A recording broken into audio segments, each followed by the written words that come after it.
आइए हम लोग अपनी मानव प्रकृति को फिर से समझें और किस प्रकार हम समझेंगे। अगर जीवन में शिकायत है और राग है, और राग का अर्थ है सीमित प्रेम। जब सीमित प्रेम होगा तो द्वेष भी होगा। अगर राग नहीं है तो इसका अभिप्राय है कि ईश्वरीय प्रेम है, अनंत। फिर द्वेष नहीं होता है। राग होगा तो द्वेष होगा। सीमित प्रेम का अर्थ है कि अपना परिवार है, अपना घर है, बाकी सब दूसरे हैं। ये है सीमित प्रेम। कभी कभी डर लगती है, अगर अपने परिवार को ज़्यादा न मानिए तो जो परिवार के लोग, उनको इनसिक्योरिटी होती है, असुरक्षा होती है, जबकि ये गलत है। जो व्यक्ति कुछ विशिष्ट लोगों को ज़्यादा मानता है, बाकी को कम, उससे हमेशा खतरा होगा। तो कभी भी धोखा दे सकता है। लेकिन जो किसी एक को अनंत प्रेम करेगा, वो सभी को करेगा। जब किसी एक को सीमित मानते हैं, सीमित मानना कहते हैं राग, तो याद रखिए उसको मानने का वही एक मापदंड है, तो सभी को उसी तरह से मानेगा वो। इस चीज पर आप ध्यान दीजिए जो बहुत आवश्यक है। अगर राग और द्वेष है तो आपस में वार्तालाप करिए, समझ में नहीं आएगा। कोई भी सदग्रंथ पढ़िए, समझ में नहीं आएगा। पढ़ करके हम रट लेंगे, ये याद कर लेंगे, हम कहेंगे भी, लिखेंगे भी, सब कुछ करेंगे। एक भ्रम होगा कि हमें आता है।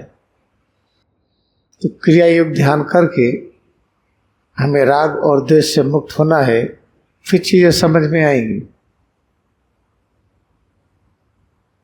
अगर बाहर की पढ़ाई से, जैसे मेडिकल डॉक्टर हो, इंजीनियर हो, और किसी एकेडमिक विषय के प्रोफेसर हो, कुछ भी हो, उससे राग द्वेष नहीं जाता है, क्योंकि उसमें भी राग द्वेष है।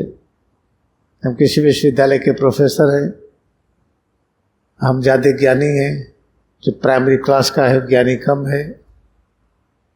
भारतीय संस्कृति में जो ज़्यादा ज्ञानी होता है उसकी आवश्यकताएं कम होती हैं, जो ज्ञानी कम है उसकी आवश्यकताएं ज़्यादा है। भारतीय संस्कृति के अनुसार जो अज्ञानी है उसको अधिक सुविधा मिलनी चाहिए, उसको सुरक्षा की ज़रूरत है। जो अधिक ज्ञानी है वो गलती कम करेगा, वो बीमार कम होगा, तनाव और चिंता में कम होगा, तो उसको सुविधाएं कम चाहिए। लेकिन ऐसा है नहीं। यही अशांति का कारण है कि कैसे होगा ये, उसके बारे में ना सोचिए। क्रिया योग ध्यान करके हम स्वयं राग द्वेष से मुक्त हों, सब चीज़ अपने आप होने लगेगी। लाड़ी माँ से अकेले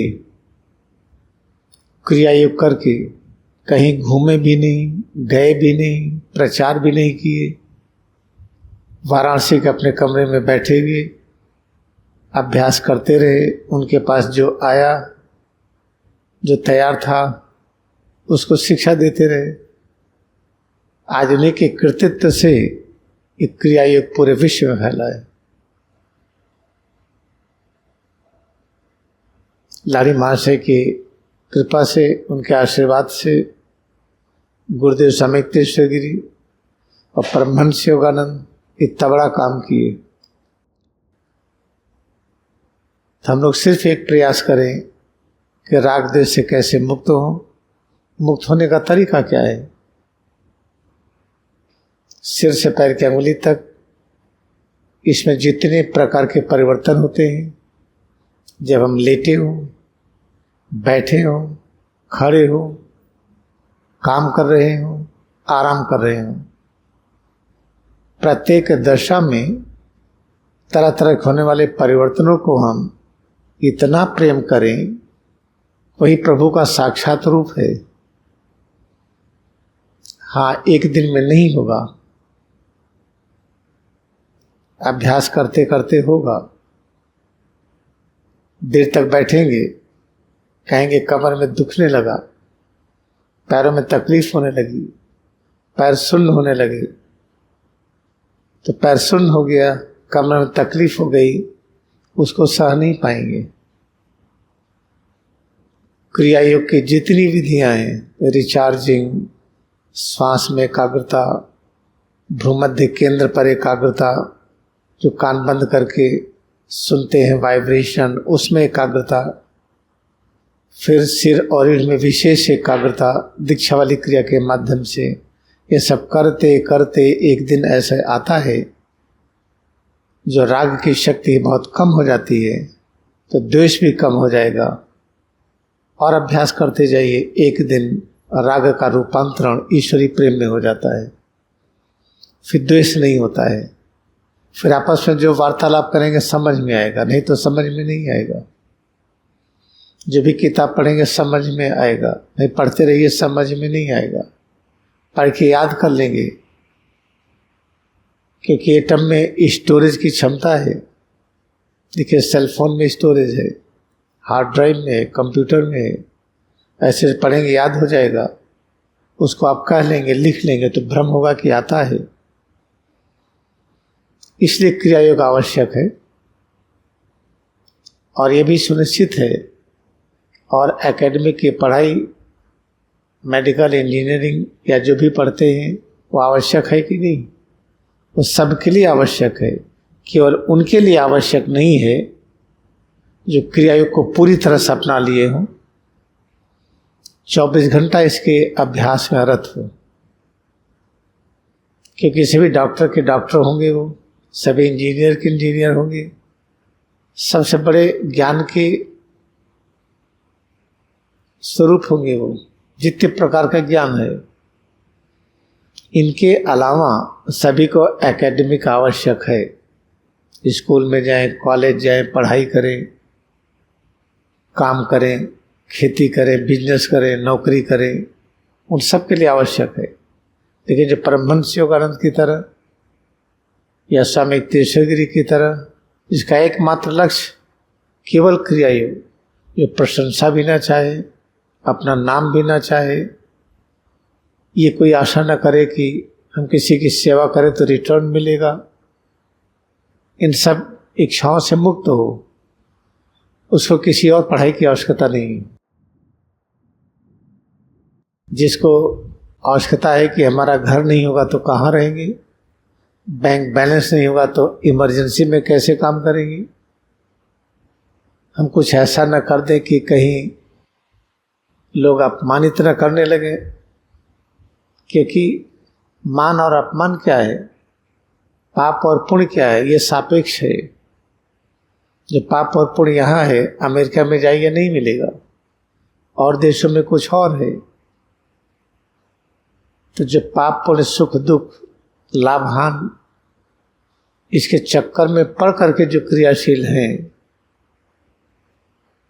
वो तनाव में, चिंता में रहते हैं। तो क्या करें, पाप पुण्य के चक्कर में ना हो, बिल्कुल नहीं, सेवा के चक्कर में हो, सबकी सेवा करनी है, क्रिया योग ध्यान करना है। हमें आहार भोजन इस तरह से लेना है, हम जिस चीज़ को खा रहे हों उसको सुख मिले, दुख न हो।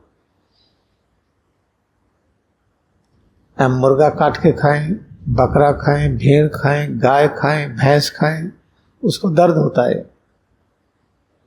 अंकुरित अनाज खाएं, उससे दर्द होता है। अनाज अंकुरित हुआ तो उसमें जो जीव है वो बढ़ने लगा, विकसित होने लगा। जब तक अंकुरित अनाज पूरा वृक्ष न बन जाए, वृक्ष में फल न निकलने लगे, तो उस फल को हमें खाना है, उसके पत्ते और फूल को नहीं। हाँ, उसका पत्ते और फूल जो झड़ जाते हैं उसका उपयोग किया जा सकता है। इसलिए हमें करना क्या है, सेवा करना है, खाने पीने का उस क्रम में आना है, जिस चीज़ को हम खाएं पिएं उसमें दर्द न हो, उसको आनंद मिले। जब आप गेहूँ खाते हैं, चावल खाते हैं, मक्का बाजरा खाते हैं, या आम खा रहे हैं, आम के अंदर की गुठली खा रहे हैं, उसको दर्द नहीं होता है, क्योंकि उसमें प्राण तत्व सिर्फ है, उसमें मन बुद्धि ये जागृत नहीं है। और प्राण तत्व भी सुसुप्त रूप में है। जैसे एनेस्थीसिया दिया गया हो तो उसको जब खाते हैं हम तो उसका रूपांतरण अपने मानव तत्व में होता है, तो उसकी सदगति हो गई। इसलिए इस नियम में हम रहने का प्रयास करें। नहीं रह पाते हैं तो नियम बनाइए कि हम 24 घंटे में 2 घंटा सिर्फ सेवा करेंगे। सेवा करके कुछ रिटर्न की आशा नहीं करेंगे और क्रिया योग ध्यान करेंगे। खाना पीना उस नियम से खाएंगे जिस नियम से इसमें लिखा हुआ है। इसमें कुछ चैप्टर जोड़ना है, अभी जोड़ नहीं पाए हैं, उसको हम क्लास में बता देते हैं आपको। आप इसको इस आहार के अनुसार खाना पीना खाएं, सेवा करें, क्रिया योग ध्यान करें। अगर सेवा करने में रुचि नहीं आती है तो नियम बनाए कि 1 घंटा करिए और सेवा से रिटर्न न चाहिए। फिर धीरे धीरे समय बढ़ाते जाइए। एक समय आएगा कि आप 24 घंटे सेवा कार्य करेंगे और कोई भी रिटर्न नहीं चाहेंगे। जब यह समय आ जाएगा तब याद रखिएगा कि अंदर में ज्ञान जो छिपा हुआ है जग जाता है। अंदर में जो शक्ति, शांति, आनंद भरा हुआ है वो खिल जाता है।